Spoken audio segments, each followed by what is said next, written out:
Hello दोस्तों, मेरा नाम है अमन गांधी। आप लोगों का मेरे चैनल आई गांधी में स्वागत है। दोस्तों, आज की वीडियो में हम बात करेंगे सैमसंग गैलेक्सी नोट 9 के बारे में। सैमसंग गैलेक्सी नोट 9 एक प्रीमियम सेगमेंट का फ़ोन रह चुका है और यहाँ मैं आपको बताऊंगा कि क्या 2021 में आपको परचेज़ करना चाहिए या नहीं सैमसंग गैलेक्सी नोट 9। तो शुरुआत करते हैं दोस्तों यहाँ पे बिल्ड क्वालिटी से। तो ग्लास सैंडविच डिज़ाइन हमें देखने को मिलता है, एकदम प्रीमियम मटेरियल्स यूज़ किए गए हैं। और तो दोस्तों एस पेन भी हमें देखने को मिलती है, साथ ही साथ हेडफोन जैक भी दिया गया है। अब दोस्तों बात करते हैं डिस्प्ले की। तो डिस्प्ले का मैं आपको बताना चाहूँगा दोस्तों, यहाँ पे सैमसंग ने प्रोवाइड किया है सुपर एमोलेड डिस्प्ले। 6.4 इंच की हमें इसमें डिस्प्ले देखने को मिलती है और इसका जो रेजोल्यूशन है वो है क्वाड HD। तो यहाँ पे 1080p के ऊपर वाला रेजोल्यूशन हमें देखने को मिलता है, जो कि काफ़ी अमेजिंग बात है। वहीं पे दोस्तों मैं आपको बताना चाहूँगा कि इसकी जो पीक ब्राइटनेस है वो भी काफ़ी हाई है। तो अगर आप सेटिंग्स में जाएंगे, वहाँ पे आपको काफ़ी सारी सेटिंग्स देखने को मिलेगी, जहाँ से आप काफ़ी सारे ट्विक्स भी कर पाएंगे। और यहाँ पे कर्व पैनल देखने को मिलता है हमें, तो कर्व्ड एजेस है यहाँ पे, तो इसका भी आप फ़ायदा उठा पाएंगे। सैमसंग काफ़ी सारे फीचर्स प्रोवाइड करता है, जैसे कि एज लाइटिंग, एज पैनल, जिसको आप काफ़ी बढ़िया तरीके से यूटिलाइज़ कर पाएंगे। वहीं पे दोस्तों मैं आपको बताना चाहूँगा एमोलेड डिस्प्ले है, तो फ़ायदा इसका ये भी है कि यहाँ पे ये बैटरी सेविंग में आपकी काफ़ी मदद करेगा। अगर आप यहाँ पे डार्क मोड को एनेबल कर देंगे तो वही स्क्रीन लाइट अप होगी जिसमें कलर्स है, तो ब्लैक स्क्रीन में कोई पिक्सल लाइट अप नहीं होंगे, जो बैटरी सेविंग में हेल्प करेगा। और मैक्स ब्राइटनेस मैंने आपको बताया यहाँ पे 1050 निट्स तक की है, तो आपको आउटडोर विजिबिलिटी में कोई प्रॉब्लम नहीं होने वाली। और जैसा कि मैंने आपको बताया था, आप यहाँ पे अपनी स्क्रीन रेजोल्यूशन को भी इंक्रीज़ कर सकते हैं। तो क्वाड HD का हमें देखने को मिलता है, जो कि काफ़ी बढ़िया बात है। तो आप यहाँ पे जब भी कंटेंट कंजम्पशन करेंगे, आपको काफ़ी अमेजिंग एक्सपीरियंस देखने को मिलेगा। तो व्यूइंग एंगल्स काफ़ी बढ़िया है, साथ ही साथ क्वाड HD डिस्प्ले है, तो एक्सपीरियंस जो होता है कंटेंट कंजम्पशन का वो काफ़ी एनहांस हो जाता है। साथ ही साथ सैमसंग कुछ ऐसे फीचर्स प्रोवाइड करता है, जैसे कि वीडियो एनहांसर। आप इसको एनेबल कर देंगे तो ये जो वीडियो की क्वालिटी है और जो कलर कैलिब्रेशन है उसको और इम्प्रूव कर देगा। वहीं पे आप स्क्रीन मोड में जाके अपने हिसाब से डिस्प्ले के कलर को कैलिब्रेट कर पाएंगे, जो कि काफ़ी बढ़िया बात है। तो ये सारी चीज़ें हमें देखने को मिलती हैं। अब दोस्तों बात करेंगे साउंड के बारे में।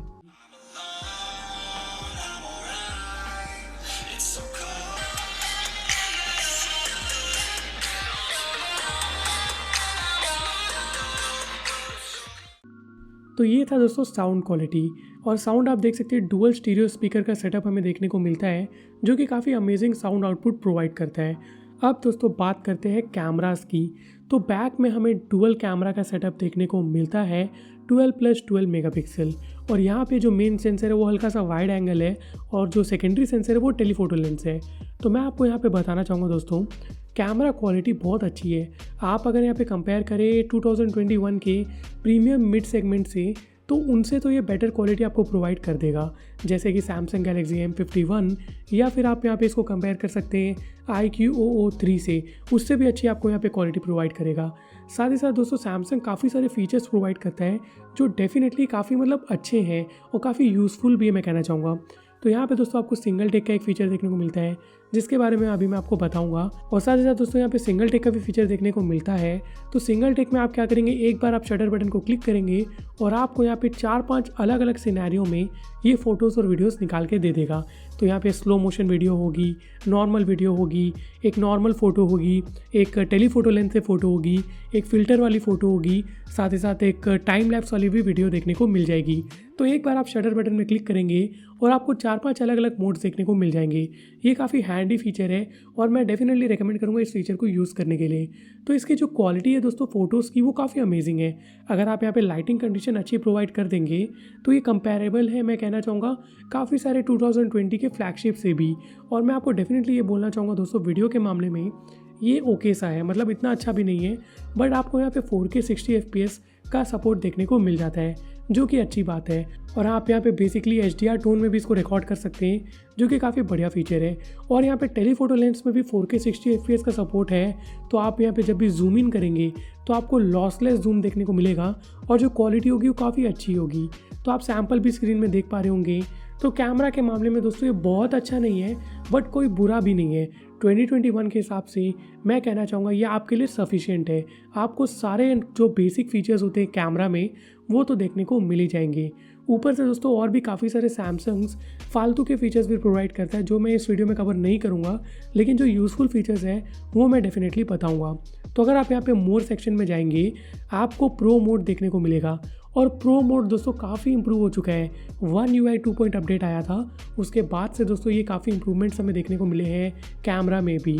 तो प्रो मोड से आप मैनुअल फोकस को कंट्रोल कर सकते हैं, साथ ही साथ आप यहाँ पे ISO लेवल को भी कंट्रोल कर सकते हैं, और भी काफ़ी सारे ट्विक्स दिए गए हैं जो कि काफ़ी हैंडी है और ये यूज़फुल भी है दोस्तों। और भी चीज़ें दोस्तों आप यहाँ पे देख सकते हैं, स्लो मोशन है, नाइट मोड है, लाइव फोकस है, जो काफ़ी मतलब यूज़फुल है। अब दोस्तों बात करते हैं फ्रंट कैमरा की। तो फ्रंट कैमरा बिल्कुल भी अच्छा नहीं है, मतलब अब ये पुराना हो चुका है फ़ोन में, डायरेक्टली आपको बोलता हूँ।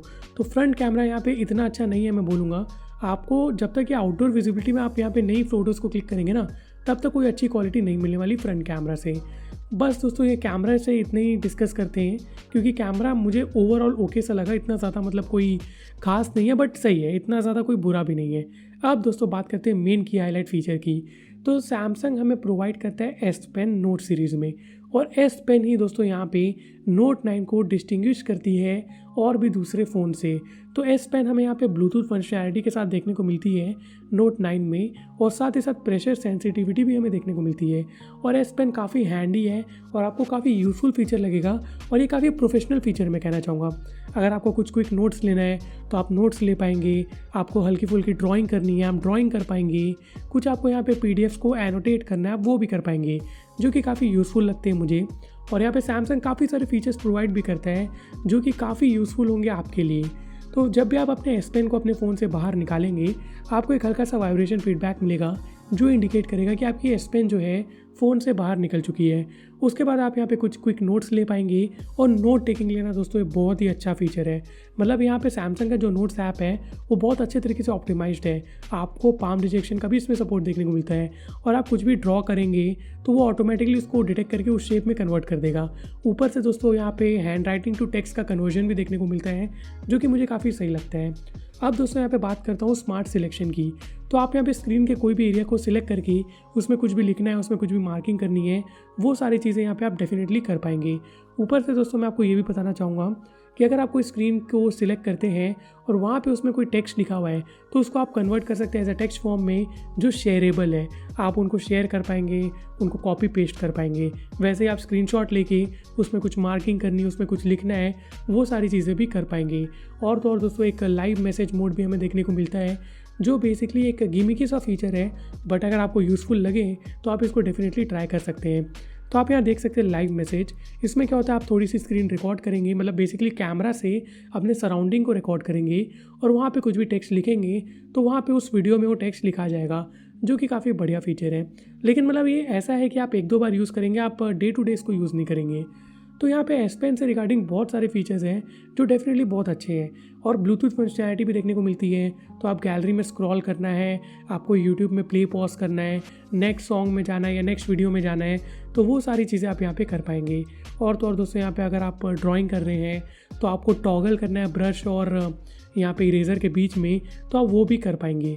तो ब्लूटूथ फंक्शनैलिटी काफ़ी बढ़िया है और आपको ये डेफिनेटली चेकआउट करना चाहिए। तो ये था S Pen। अब बात करते हैं परफॉर्मेंस, गेमिंग और बैटरी की। तो S Pen में मैंने आपको काफ़ी सारी चीज़ें बता दी, अब मैं बता रहा हूँ परफॉर्मेंस के बारे में। तो सैमसंग गैलेक्सी नोट 9 में हमें देखने को मिलता है Exynos 9810 वाला प्रोसेसर, और ये प्रोसेसर केपेबल है अप टू स्नैपड्रैगन 845, मतलब उसके लेवल का ही है। तो जो प्रोसेसर है वो काफ़ी मतलब केपेबल है, आपको कोई भी ऐसे प्रॉब्लम नहीं होने वाली। डे टू डे यूजेज में तो आपको कोई भी प्रॉब्लम नहीं होगी, लेकिन अगर आप इंटेंसिव गेमिंग करते हैं, एक आप हार्डकोर गेमर है, तो शायद आपको ये फ़ोन स्किप करना चाहिए। क्योंकि यहाँ पे दोस्तों जो आपकी ग्राफिक्स लेवल होंगी ना गेमिंग में, वो मैक्सिमम नहीं होगी, आपको वो काफ़ी मतलब मीडियम सी या मीडियम टू हाई में देखने को मिलेगी, बट मैक्सिमम लेवल में आप प्ले नहीं कर पाएंगे। लेकिन दोस्तों जो डे टू डे यूसेज है उसमें आपको कोई भी फ़र्क देखने को नहीं मिलेगा, काफ़ी स्मूथ से एक्सपीरियंस देखने को मिलता है। तो कॉल ऑफ ड्यूटी दोस्तों यहाँ पे काफ़ी बढ़िया गेम है, इसको मैंने डाउनलोड किया है, तो इसी को चेकआउट करते हैं। तो ओवरऑल मैं दोस्तों आपको ये बोलूँगा कि जो गेमिंग का एक्सपीरियंस है ना वो बहुत अच्छा होता है। जो डिस्प्ले है वो एनहांस कर देती है इस एक्सपीरियंस को। क्वाड HD में आप गेम खेल रहे हैं, मतलब जो डिस्प्ले की क्वालिटी वो बहुत ही अमेजिंग लगती है। ऊपर से दोस्तों ये मीडियम टू हाई सेटिंग्स में चलता है, जो कि काफ़ी सही है। तो मतलब मैं तो ये बोलूँगा कि जो प्रीमियम मिड रेंज सेगमेंट वाले फ़ोन होते हैं, या फिर आप यूँ कह लीजिए स्नैपड्रैगन 750G, इस टाइप के जो प्रोसेसर्स होते हैं, इनसे तो ये बेटर परफॉर्म कर जाता है गेमिंग में। आपको यहाँ पे काफ़ी मतलब अच्छे फ्रेम रेट्स देखने को मिलते हैं, ऐसा कोई फ्रेम ड्रॉप नहीं है, कोई हीटिंग इशू भी देखने को नहीं मिलता। और यहाँ पे अगर आप सेटिंग्स में जाके देखें तो जो ग्राफिक सेटिंग्स है वो मैं आपको बताना चाहूँगा। आप यहाँ पे मैक्सिमम जो है फ्रेम रेट्स में खेलेंगे तो ग्राफिक्स थोड़ी सी गिर जाएगी, और मैक्सिमम ग्राफिक्स में खेलेंगे तो फ्रेम रेट थोड़ी सी कम हो जाएगी। तो ये ट्रेड ऑफ आपको करना पड़ेगा और उस हिसाब से आप यहाँ पे अपने गेम प्ले को सेट कर सकते हैं। अब दोस्तों गेमिंग के मामले में ये ओके है, बहुत अच्छा नहीं बोलूँगा मैं, बट दोस्तों ओवरऑल परफॉर्मेंस मुझे काफ़ी पसंद है। डे टू डे यूसेज में कोई भी प्रॉब्लम नहीं होने वाली। अब दोस्तों यहाँ पे बात कर लेते हैं बैटरी की। तो फास्ट चार्जिंग हमें देखने को मिलती है, वायरलेस चार्जिंग भी है जो फास्ट चार्जिंग को सपोर्ट करती है। 4000 mAh की बैटरी हमें इसमें देखने को मिलती है, जो मैं बोलूँगा कि मुझे दिन भर का बैटरी बैकअप तो दे ही देती है, जो कि मेरे लिए काफ़ी सही है और मैं डेफिनेटली इसको रिकमेंड कर सकता हूँ। तो यहाँ पे दोस्तों मैं आपको बताऊँगा कि अगर आप फुल रेजोल्यूशन जो कि क्वाड HD वाला है उसमें यूज़ करेंगे सैमसंग गैलेक्सी नोट 9 को, तो आपकी बैटरी जो यूसेज है वो हो सकता है कि जल्दी डिग्रेड हो, मतलब आपको दिन भर का बैटरी बैकअप शायद ना मिले। लेकिन मैं यहाँ पे इसको फुल HD में यूज़ करता हूँ तो मुझे दिन भर का बैटरी बैकअप इजीली देखने को मिल रहा है, और फास्ट चार्जिंग सपोर्टेड है तो मैं इसको क्विकली रिचार्ज भी कर सकता हूँ। तो ये था दोस्तों बैटरी। अब दोस्तों यहाँ पे बात करेंगे हम सिक्योरिटी के बारे में। तो सैमसंग गैलेक्सी नोट 9 में हमें काफ़ी सारे सिक्योरिटी से रिलेटेड फीचर्स देखने को मिलते हैं। फ्रंट में आइरिस स्कैनर है, फेस अनलॉक है, बैक में फिंगरप्रिंट स्कैनर है, जो कि दोस्तों काफ़ी अमेजिंग तरीके से वर्क करता है। और मैं आपको बताना चाहूँगा सैमसंग और भी चीज़ें प्रोवाइड करता है, जैसे कि सिक्योर्ड फोल्डर, सैमसंग नॉक्स, जो कि डेफिनेटली काफ़ी हैंडी है और आपके काफ़ी यूज़ में आने वाले हैं। तो फ़ोन काफ़ी सिक्योर्ड रहता है, और साथ ही साथ फिंगरप्रिंट स्कैनर काफ़ी बढ़िया तरीके से वर्क करता है, और फेस अनलॉक भी काफ़ी क्विक है। तो सिक्योरिटी के मामले में काफ़ी बढ़िया फ़ोन है दोस्तों, आपको कोई भी कॉम्प्रोमाइज़ देखने को नहीं मिलेगा। तो ये था दोस्तों सैमसंग गैलेक्सी नोट 9। मैंने यहाँ पे काफ़ी सारे जो फीचर्स है उसको कवर करने की कोशिश किया हूँ। ओवरऑल मैं आपको फाइनल वर्डिक्ट यही दूंगा कि सैमसंग गैलेक्सी नोट 9 स्टिल एक वर्दी फ़ोन है 2021 में। आपको ये जो फीचर्स प्रोवाइड करता है, जैसे कि S पेन और कर्व्ड पैनल और क्वाड HD वाली डिस्प्ले, ये तो मुझे नहीं लगता कि अंडर 40,000 रुपीज़ भी 2021 में कोई प्रोवाइड कर पाएगा। हाँ, मैं मानता हूँ Samsung Galaxy note 10 light available है मार्केट में, लेकिन दोस्तों वो एक आपको डाउनग्रेड देखने को मिलता है। नोट 9 उससे फार बेटर है। तो अगर आपको एक अच्छी डील में नोट 9 मिल रहा है तो आप नोट 10 लाइट को स्किप कीजिएगा और नोट 9 को परचेज़ कीजिएगा। तो यहाँ पे आपको काफ़ी सारी चीज़ें देखने को मिलती है। एक तो सैमसंग डेक्स है, आपको सॉफ्टवेयर में एंड्रॉयड 10 देखने को मिलता है, और साथ ही साथ कर्व पैनल है, क्वाड HD वाली डिस्प्ले है, वायरलेस चार्जिंग है, फास्ट चार्जिंग है, 4000 mAh की बैटरी है, आइरिस स्कैनर है, बैक में हार्ट रेट सेंसर भी दिया गया है, और तो और दोस्तों वाटर प्रूफ है, IP68 रेटेड है। तो ये डेफिनेटली वर्दी फ़ोन है। अब दोस्तों आज की वीडियो के लिए मैं इतना ही रखूँगा। उम्मीद कर रहा हूँ कि आपको ये वीडियो पसंद आई होगी। अगर आई है तो वीडियो को लाइक कीजिएगा, कमेंट कीजिएगा, साथ ही साथ शेयर भी कर दीजिएगा। और दोस्तों अगर आप चैनल पे न्यू हैं तो सब्सक्राइब करना मत भूलना। मैं मिलूंगा दोस्तों आपसे अगली वीडियो में, तब तक के लिए stay safe and take care.